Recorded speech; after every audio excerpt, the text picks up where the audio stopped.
guys, I'm Kate. Welcome back to my channel. And one of my personal challenges for 2021 was to start integrating more booktube content into my otherwise mostly authortube channel. And I figured what better way to start than with my January TBR. For those of you who don't know, TBR means to be read. I actually have right there an entire shelf of what was supposed to be my TBR. So this is giving me a whole TBR from my own collection that I can read. 1, 2, 3, 4, 5, 6. 6 books next up on the docket, and I think as I read each one of these sort of sections, I will replace it with another one from its sort of like expected section. Alas, that is not gonna be my TBR for this month. So I have a mix of like adult romance, young adult contemporary, some nonfiction books specifically about writing. Let's go ahead and get into it. The first book on my TBR is Strange the Dreamer by Laini Taylor. I don't know a lot about this book. I should say that other than people have raved about it. Some people I've heard it's like their favorite book. There is apparently a twist. I'm reading this in part for our AuthorTube chat book club pick for January and February, but of course Jessica and I, mostly Jessica, came up with this because for Books and Lala's buzzword reading challenge, January's word is dream. Dream, dreamer, dreaming, dreams, any translation of those words into another language counts. So we're going with dreamer. Strange the Dreamer. Oh, apparently this is Strange the Dreamer #1. I didn't realize this was not a standalone. Strange the Dreamer also won the Prince Award for Excellence in YA Fiction awarded by the ALA, I believe. So there's a lot of hype going into this book. According to the Goodreads synopsis, the dream chooses the dreamer, not the other way around, and Laszlo Strange, war orphan and junior librarian, has always feared that his dream chose poorly. Since he was 5 years old, he's been obsessed with the mythic lost city of Weep, but it would take someone bolder than he to cross half the world in search of it. Then a stunning opportunity presents itself in the person of a hero called the Godslayer and a band of legendary warriors, and he has to seize his chance or lose his dream forever. What happened in Weep 200 years ago to cut it off from the rest of the world? What exactly did the Godslayer slay that went by the name of God? And what is the mysterious problem he now seeks help in solving? The answers await in Weep, but so do more mysteries, including the blue-skinned goddess who appears in Laszlo's dreams. How did he dream her before he knew she existed? And if all the gods are dead, why does she seem so real? This is gonna be really fun because Strange the Dreamer, Strange, Laszlo Strange being the main character, this is going to be another sort of thing when I read another Goodreads synopsis for another book on my TBR. How many times did I say another in that sentence? Next up is On Writing Well by William Zinsser. I'm actually already part of the way through this. I'm on page 58 of 303 pages, not including the sources. So far, I'm really loving it. It's all about nonfiction writing, but it's one of those things that I think I'm actually gonna buy this book. This one was from my library. I think I'm gonna buy this book and just repeatedly reread it. It's very inspirational, but it's a little bit more prescriptive than writing advice books I'm used to. So I'm excited to try out some of the advice in it. I will have a whole review of this book sometime this month, and if anyone wants to join me in reading this, I think it would be really fun if you're interested in nonfiction works, specifically about writing. The Goodreads synopsis for On Writing Well, the classic guide to writing nonfiction, is On Writing Well has been praised for its sound advice, its clarity, and the warmth of its style. It is a book for everybody who wants to learn how to write or who needs to do some writing to get through the day, as almost everybody does in the age of email and the internet. Whether you want to write about people or places, science and technology, business, sports, the arts, or about yourself in the increasingly popular memoir genre, On Writing Well offers you fundamental principles as well as the insights of a distinguished writer and teacher. With more than 1 million copies sold, this volume has stood the test of time and remains a valuable resource for writers and would-be writers. I should also say, and I'll do this in the review, but one of the things I love most is that William actually showed us. Can I find it? He goes back and updates this over time, and he actually showed how he continues to try and edit it to make it more clear, to make it more readable, and I just found that really impressive from a professional writer to show that, to clearly own up to how he's made it better over time, and yeah, I really enjoyed that. For another book that I'm currently in the middle of, I am reading Beach Read. I am 31.7% of the way through it. It has been so cute. It's like a classic rom-com, but like there's a lot of heart to it, and I'm just so excited. I've heard amazing things. I'm actually attempting to buddy read this with my co-writer, as we both write romance and we thought it would be fun. But yes, Jessica also told me this one was phenomenal. So I just need to get on it. I keep having to renew this book and it's through no fault of the book. It's all my fault. But it's very good, very fun. I love the chemistry between the two main characters so far, so I'm excited to, you know, see exactly where it takes us or how it takes us, because we know the ending. I think I know the ending.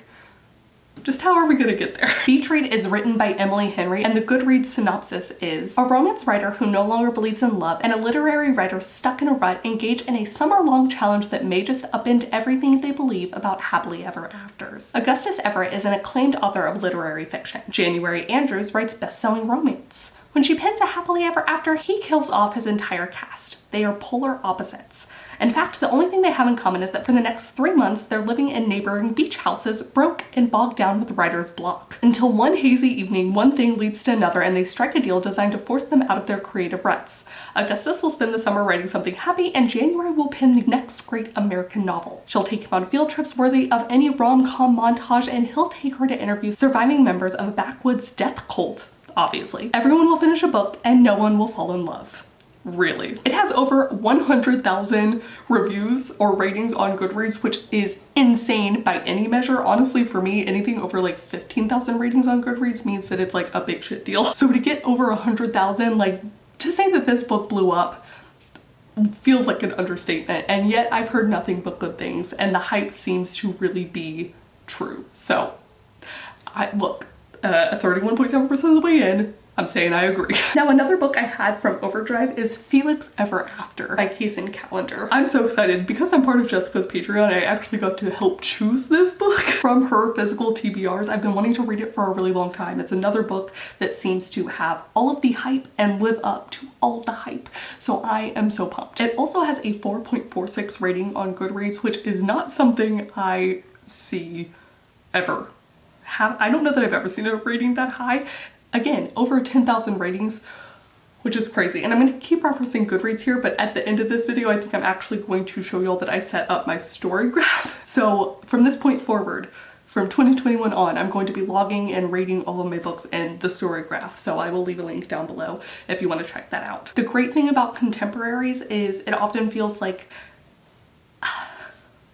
I was gonna say you can't spoil them, but that's a lie. I've heard some really good things, but none of them have felt like spoilers. So I feel like I'm both going into this with not a whole lot of knowledge, but just enough to like get me super interested. The Goodreads synopsis reads: from Stonewall and Lambda award-winning author Caitlin Calendar comes a revelatory YA novel about a transgender teen grappling with identity and self-discovery while falling in love for the first time. Felix Love has never been in love, and yes, he's painfully aware of the irony. He desperately wants to know what it's like and why it seems so easy for everyone but him to find someone. What's worse is that even though he's proud of his identity, Felix also secretly fears that he's one marginalization too many, Black, queer, and transgender, to ever get his own happily ever after. When an anonymous student began sending him transphobic messages after publicly posting Felix's dead name alongside images of him before he transitioned, Felix comes up with a plan for revenge.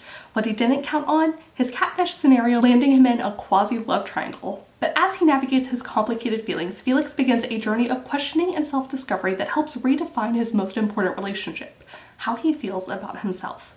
Felix Ever After is an honest and layered story about identity, falling in love, and recognizing the love you deserve. Yes, yes, yes, yes. I love the route that YA is taking. It's, as someone who I think grew up with what started the YA genre, like I read YA before the Twilight boom really hit and made it its own separate thing in bookstores. It's so beautiful to see where it's arriving. I actually don't have Strange the Dreamer yet. I was about to give y'all the stat that, for y'all listening, I had 2 titles, ebook library version. I have 1 physical book library version. And as I don't currently have Strange the Dreamer, I'm gonna see if my library does have it. And then we're gonna be currently 4 for 4 on libraries.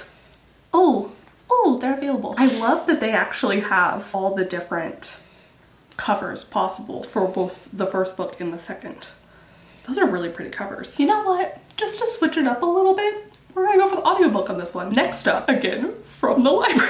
And I actually have like an EPUB PDF version of it, is The Artist's Way. So because I have been journaling and I've been talking about that, people were recommending that I try morning pages, and the whole concept, as far as I know, of morning pages originated from Julia Cameron, The Artist's Way. I've actually read the like opening a little bit of this one. I think it's gonna have a bigger emphasis on religion, even though she tries to like sort of explain that you can make it what you want. More so on spirituality than I thought, which is, I think will be a nice contrast to on writing well, which, yeah. Anyways, I'm not gonna say too much because I don't know too much yet. But I've really been loving Marissa Mohi's kind of video series as she works through The Artist's Way, because it has like activities, artist dates, and stuff that you're supposed to do every week as you work your way through the book. So I'm gonna attempt that. I think it'll be really cool. This might be another book that I buy and have like on recurring rereads just to keep the inspiration going. But for those of you who don't know, according to the Goodreads synopsis, The Artist's Way is the seminal book on the subject of creativity. An international bestseller, millions of readers have found it to be an invaluable guide to living the artist's way. Still as vital today, or perhaps even more so, than it was when it was first published 1 decade ago, it is a powerful, provocative, and inspiring work. In a new introduction to the book, Julia Cameron reflects upon the impact of The Artist's Way and describes the work she has done during the last decade and the new insights into the creative process that she has gained. Updated and expanded, this anniversary edition reframes The Artist's Way for a new century. And I do have the updated version because I'm realizing what I read was in fact the new introduction. Then I'm gonna give what I'm calling bonus books for my TBR. So that is my 5-book completed TBR. If I get through all of them, I will be amazed. If I get through these bonus books, I'll be amazed. But I'm currently still in the middle of The Hero of Ages by Brandon Sanderson. It is the 3rd book in the first era of the Mistborn series. I think it actually like kind of wraps up that era, so I'm getting to the end, you know. It's just so long and I keep adding more and more new books with different book clubs, so then those take priority. So again, nothing to do with the book itself. I'm just the worst. As this is the 3rd book, I won't talk too much about it other than to say that I really enjoyed the Mistborn series so far. It is a fantasy story kind of like through and through, even though the 1st book actually had a little bit more of a heist. I'm really enjoying Brandon Sanderson's lecture series. I'm almost done with it. So just like a lot of love going on here. Then for another nonfiction book also from my library, I have The Lonely City by Olivia Lang coming in on January 5th. It was also named Best Book of the Year by a whole lot of places, including NPR, so I'm really excited to sort of delve into it. But we're gonna see if we actually get to it. Now let me take you over to what was once the TBR shelf. Let's go ahead and zoom in on that back. Along with Frankie there. So, the point of the TBR shelf was to always have a new book in the genres that I love ready to read from my own shelves rather than always pulling from the library. I'm trying to work through the books that I own but have not yet read. So, because this is my own book, I've actually dog-eared it. Don't come for me, booktube. But I'm part of the way through this David Sedaris book. It is a collection of essays, which I love. I'm really enjoying his voice. It definitely feels like those where I simultaneously binge, or sometimes I'll just pick up 1 or 2 at a time. And that just makes it fun, I think. I'm still making my way through the mammoth that is The Count of Monte Cristo. This in my head is supposed to be the next Cooking with Classics book, though it has taken me so long. There might be another classics I slip in there before I finish this one. Like, it's literally, do you see? There's not much of my face left. It's so big. More short stories in the sci-fi fantasy area. I'd actually read Bloodchild for our AuthorTube chat book club pick, and I dog-eared it because I want to reread Bloodchild, but I'm excited to get to read more Octavia E. Butler stuff, especially because my copy has afterwards from the author where she goes back and sort of talks about the creation of the story and the reception that she received from it, so it's on the TBR shelf. I'm in the middle of it. And then on my shelf was The Boys Back by Meg Cabot, which I love this entire series. I love anything Meg Cabot. I just haven't read this book despite owning it for forever. It is more cute romance and then more by Terry Pratchett. It centers around death as a character, as the protagonist in this one. I will get to these eventually. For now though, they're bonus books. bonus books. Let me see if I can adjust this a little bit better. There we go. But of the 5 books officially on my list, all of them came from the library this time. 2 of them are nonfiction, specifically about writing. 1 is a rom-com, and then 2 are young adult. I am actually not entirely sure if Strange the Dreamer is young adult. Most are just calling it fantasy. Anyways, I'll put the stats for all of the rest of the bonus books somewhere on here as well, but please do comment down below. Let me know if you've read any of these books, if you've really enjoyed these books, well, you know, which ones really lived up to the hype. Let me know especially if you've read The Artist's Way or On Writing Well. I'm very curious. Let me know if you want to do a like sort of pseudo book club. Maybe I can do a live stream at the end of either one of those and we can all just chat about the book. Let me know if you'd even be interested in that. And please do comment down below and let me know what you're reading in January or any sort of books that you're super looking forward to in 2021. But that is gonna be it for me. Thank you guys so much for watching, and thank you especially to some of my new patrons this month. Roro Min, Natalie Elaine, Seth Logston, Portia Simmons, Cifarella, Vromian, Camilla Bryce, RB Rest, Karen Levy, Iggy Spike, and Autumn M. Peak, and I will see you all very soon with a new video. Bye. Strange the Dreamer also won, what prize is that? Oh, that's The Grudge. Then for another